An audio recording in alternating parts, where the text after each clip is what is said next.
ഭാര്യയും 10 വയസ്സുള്ള മകളുമായി കാറിൽ പോവുകയായിരുന്ന പോലീസ് ഉദ്യോഗസ്ഥനെ ആക്രമിക്കുകയും ഭാര്യയെയും മകളെയും അപമാനിക്കുകയും ചെയ്ത കേസിൽ 2 പേരെ വെള്ളിക്കുളങ്ങര പോലീസ് പിടികൂടി.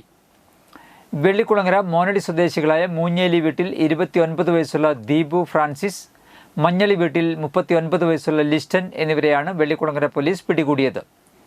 കഴിഞ്ഞ 11-ാം തീയതി ആയിരുന്നു കേസിനാസ്പദമായ സംഭവം. വൈകിട്ട് 5:45 നമ്പ്യാർപാടം സ്വദേശിയായ പോലീസുകാരനും ഭാര്യയും 10 വയസ്സുള്ള മകളുമായി കാറിൽ നമ്പ്യാർപാടത്തു നിന്നുള്ള യാത്രയിൽ കോടാലി ജംഗ്ഷനിൽ എത്തുന്നതിന് മുൻപാണ് സംഭവം നടന്നത്. പ്രതികൾ ബൈക്ക് റോഡിലേക്ക് കയറ്റിവെച്ച് അവിടെ നിന്ന് സംസാരിക്കുകയായിരുന്നു.